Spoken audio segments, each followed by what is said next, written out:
퇴원해서 돌아온 은택은 입에 밥을 넣지 못했다. 입심이 풀어져서 음식들이 흘러나왔다. 항우울제와 항불안제 등의 부작용으로 혀의 감각이 없으니 맛도 느끼지 못했다. 은택은 침이 밖으로 흐를까봐 입을 치켜들고 천장 쪽을 바라본 채로 움직이지 않아야 했다. 학교에 가서도 멍한 얼굴로 천장을 바라보며 앉아 있었다. 체육 수업이 있는 날이면 스탠드에 홀로 앉아 다른 학생들이 뛰는 것을 관람했다. 어느 날 야외 수업이 끝나고 교실로 들어온 은택이 가방을 뒤져보았다.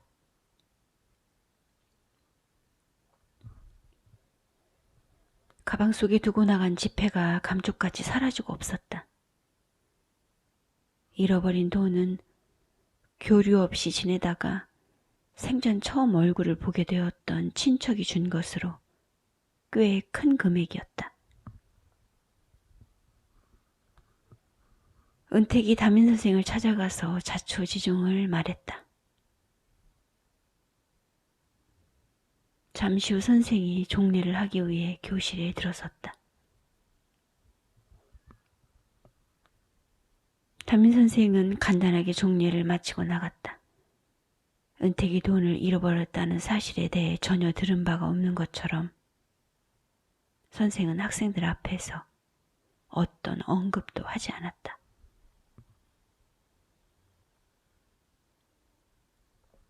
은택은 돈을 찾아야 했다.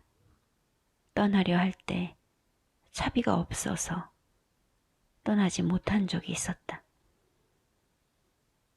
돈의 소중함을 상기한 은택이 담임선생을 찾아갔다. 잃어버린 돈에 대해 아무런 조처가 없는 선생에게 돈을 찾고 싶다고 말했다. 그러자 선생은 귀찮다는 듯 인상을 썼다.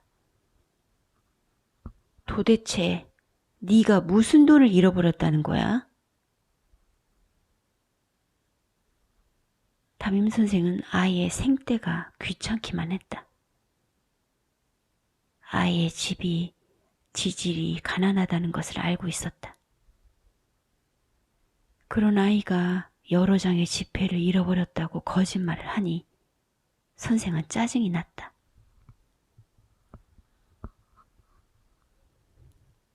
정신병력까지 달고 사는 아이가 잃어버린 돈을 찾아달라고 억지를 부리자 선생은 자신을 곤란하게 만들기 위해 일부러 상대가 찍자를 붙는 것이라고 생각했다.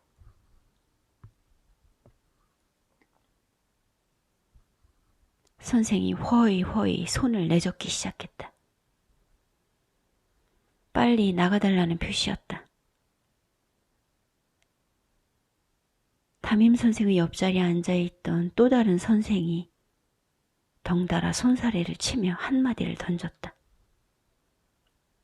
얘, 나가보라잖아. 은택은 뒤돌아설 수밖에 없었다. 살이 오를 대로 올라 뚱뚱해진 은택을 동년배들은 알아보지 못했다. 은택이 그토록 비만해진 것은 정신과 약을 복용한 후부터였다. 같은 반 학생들은 은택을 비계덩어리로 하대하며 따돌리거나 모종의 덤터기를 씌우기도 했다. 동네 사람들조차도 은택을 만나면 외면했다. 아무것도 알지 못하는 깜깜한 머리로 사람들의 미움을 받아내고 있었다. 투미해진 의식 속에서도 은택은 자신의 상황에 대해 생각해 보았다. 학교에 휴학기를 냈을 때 집을 떠나 돌아오지 않겠다고 다짐했었다. 한데 은택은 어느 결에 제자리로 돌아와 있었다. 주변 사람들은 은택을 점점 더 못 견뎌야 했다.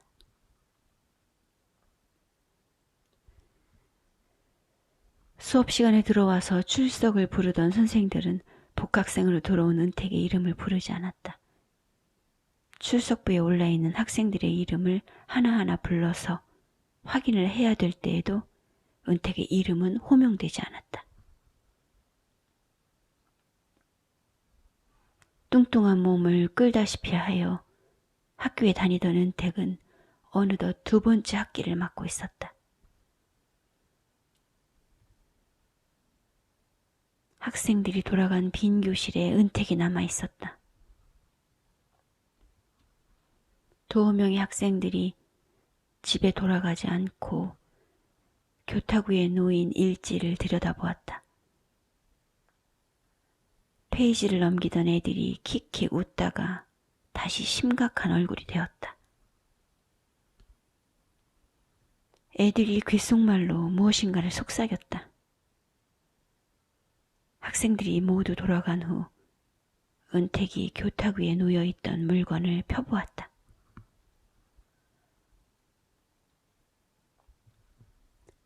담임 선생이 업무 일지를 넘겨보던 은택의 눈에 다음과 같은 글귀가 들어왔다. 정신병원에 입원 중 복학. 인지장애와 성격장애가 있음.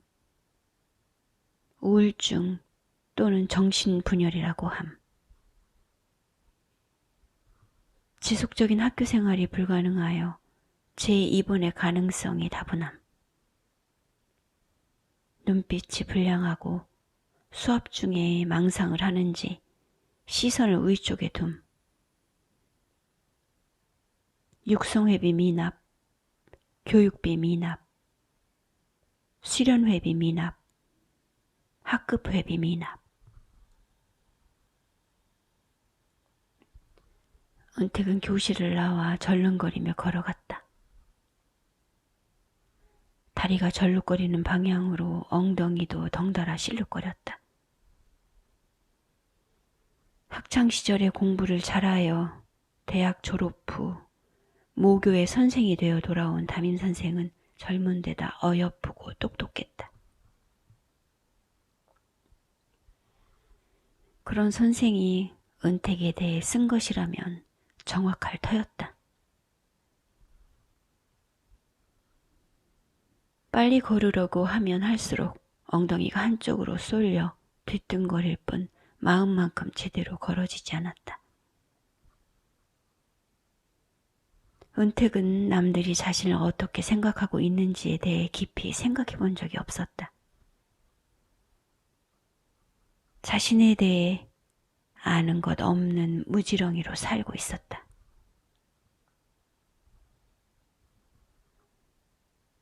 사람들에게서 은택은 어떤 악성을 느끼고 있었다. 은택이 아무 때고 정신병원으로 다시 추락하여 묻혀버릴 것이라고. 성공의 기쁨이라든지 하다못해 가정을 꾸려 그럭저럭 살아가는 평범한 일상마저도 은택에게는 찾아와 줄 리 없다고 믿는 것 같았다.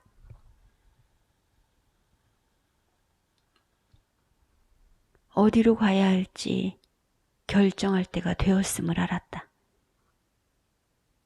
눈이 보이지 않는 것도, 살이 엄청나게 찐 것도, 침을 흘리는 것도, 다리가 돌아간 것도 전부 약 때문이었다.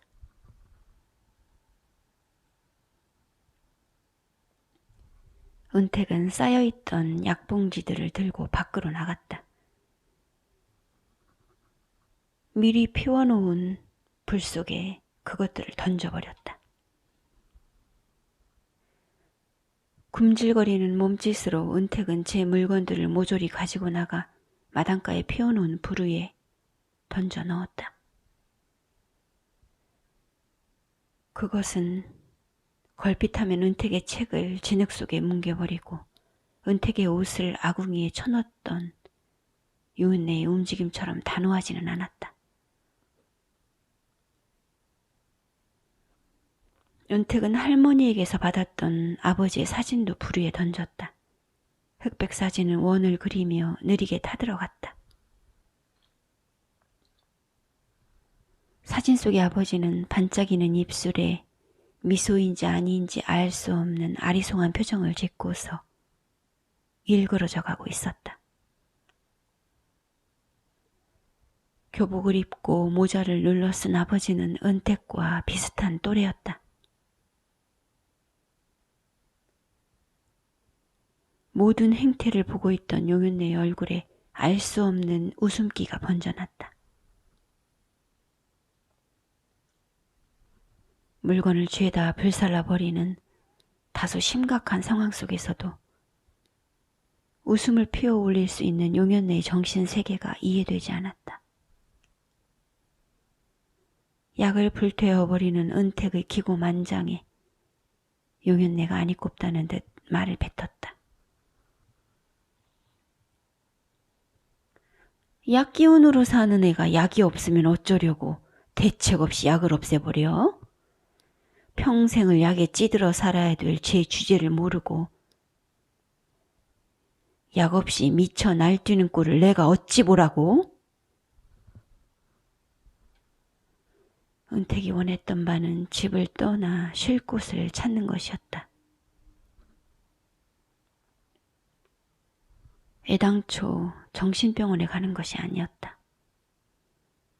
생활보호 대상자에게는 무료로 입원을 시켜준다는 말에 덜컥 선택한 길이었다.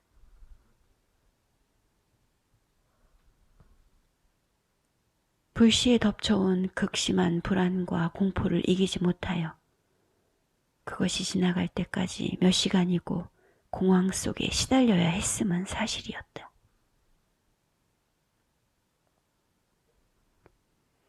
용윤네에게 진저리를 쳤던 것도 사실이었다. 귓속에서 들리던 아우성이 진짜 환청이었는지 아니면 노이로제로 인해 생겨난 소리였는지 천천히 생각해 보았다. 그것은 환각이 일으키는 소리가 아닌 싫지 않은 소리였다. 은택의 정서를 짓눌러 온 사실적인 음성들이었다. 용윤네는 상대에게 정서적 학대를 함으로써 만족을 얻는 것처럼 보였다.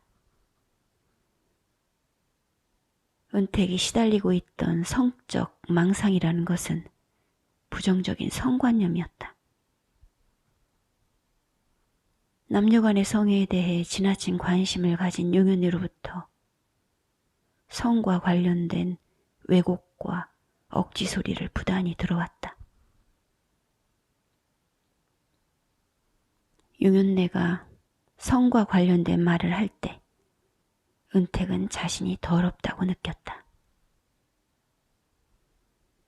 그래서 더러운 영혼을 걷어가고 새 영혼을 달라고 기도했었다. 용윤네가 은택에게 쏟아붓는 망언들은 성적 망상을 갖기에 충분하도록 유도했다. 은택은 감정을 조절하지 못하는 사람이 되어 있었다.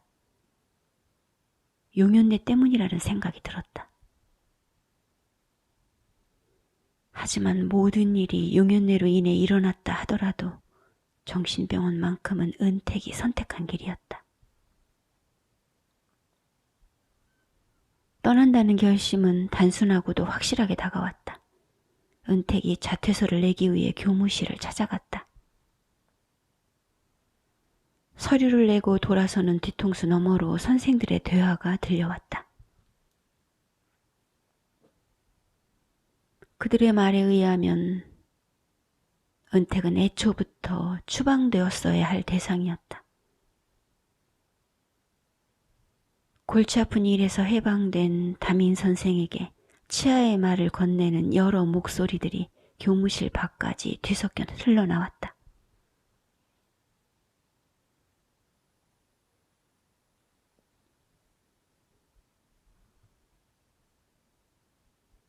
자퇴서를 받을 때는 아무 말이 없던 담임교사가 뒤늦게 은택의 집을 찾아왔다. 학생 주임이나 교감으로부터 무슨 주의를 들은 것인지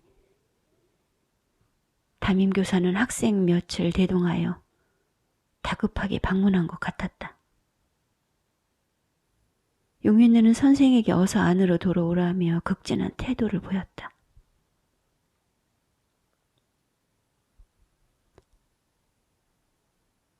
상대에게 간까지 빼줄 것처럼 공손한 태도였다. 환심을 사려는 것 같았다. 선생이 자리에 앉아 말을 꺼내기도 전에 용윤네는 자신이 여태껏 어떻게 살아왔는지에 대해 일장 연설을 늘어놓았다. 선생과 학생들이 눈물을 글썽이며 이야기를 들었다.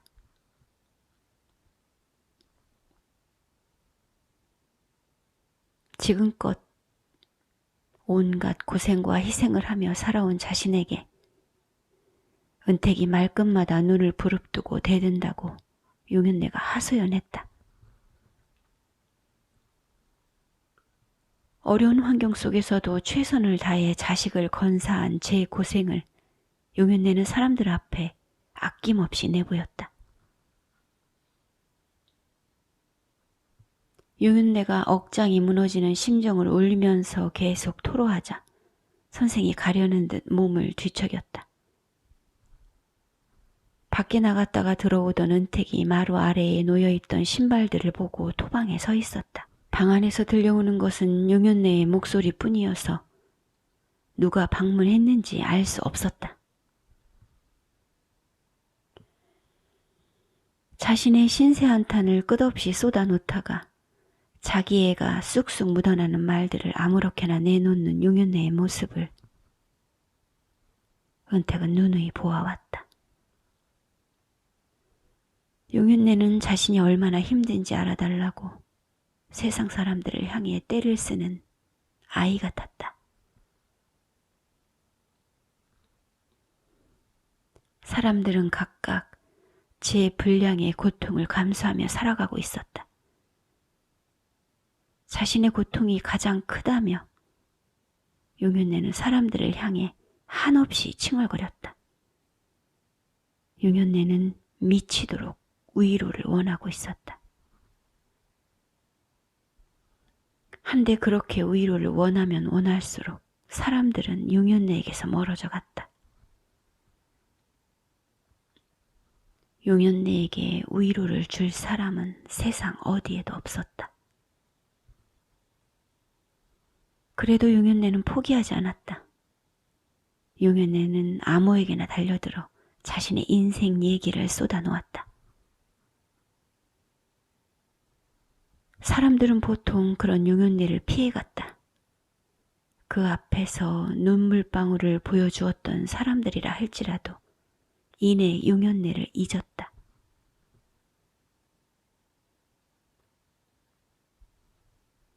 누구라도 스스로 사겨야 할 자기 몫에 슬픔이 있는 것이었다. 이상하리 마치 용윤네는 사람들로부터 훌륭한 여자라는 치하를 듣기 원했다. 용윤네는 자신이 남자를 밝혔기 때문에 이 남자 저 남자를 거치며 살아온 것이 아니라는 사람들이 묻지도 않은 것에 대해 말하기를 좋아했다. 용윤네가 먼저 말하지 않았다면 그가 여러 남자들을 거치며 살았든지 말았든지 관심이 없었을 것이었다. 사람들이 주는 얕은 위로를 얻어내기 위해 용윤네가 갖은 애를 쓰고 있을 때 일행들이 몸을 일으켰다. 밖으로 나오던 반장 여자아이가 토방에 서 있던 은택을 발견했다. 반장 아이는 당찬 음성으로 은택을 향해 훈계를 던졌다. 그렇게 살지 마라. 반장아이의 음성은 정의로웠다. 그때 용연내가 은택을 발견하고 눈을 부릅떴다. 울었는지 그 얼굴이 불쾌했다. 그 눈에서는 은택에 대한 악기운이 넘쳐나고 있었다. 어째서 사람들 앞에서 할 소리 안 할 소리를 모두 해 젖히는 건가요? 은택이 용연내처럼 눈을 부라리며 말했다. 그러자 용연내가 은택의 싸대기를 갈겼다. 어디서 인연이 감히 눈가를 짓떠? 선생과 학생들이 보는 자리에서 이 일이 벌어지자 은택은 모욕감이 들었다. 어째서 본인의 치부를 부끄러운지도 모르고 아무에게나 쏟아놓느냐고요. 삽시의 용연내가 은택의 머리채를 틀어 잡았다. 움켜잡힌 머리채가 토방에서부터 대문간까지 끌려나갔다. 틀어잡힌 머리채가 사정없이 흔들렸다. 선생과 학생들이 말리는 듯 몇 마디를 건네며 대문간까지 따라 나왔다. 용연내가 쥐었던 머리채를 잠시 놓는 듯 했다. 그 틈을 이용해 일행은 대문 밖으로 냉큼 사라졌다. 말릴 듯 했던 사람들이 가버리자 용연내가 은택의 머리를 다시금 틀어 잡으려고 달려들었다. 은택이 그런 용연내를 향해 제정신이 아닌 양 소리를 질렀다. 사람이 잘못을 하면 한 번쯤은 그냥 덮거나 넘어갈 수는 없는 것이냐고 은택이 울부짖었다. 왜곡과 폭력을 멈추라고. 은택은 통곡했다. 그렇게 반발하던 은택은 뇌관에 피가 통하지 않는 것을 느끼며 쓰러졌다. 공황증이 시작된 것이었다. 용연내는 은택의 머리채를 질질 끌어다가 토방에 내팽개쳤다. 은택의 눈빛이 학교 선생이 말하던 그 불량스러운 누님을 확인하자 용연내는 알 수 없는 만족감이 느껴졌다. 용연내가 침을 퇴퇴 뱉어주듯 은택을 향해 잔졸한 말을 뇌까렸다. 지랄을 하네. 지랄을 해. 갈보가 지랄을 해. 정신병에 지랄병까지 있었구만.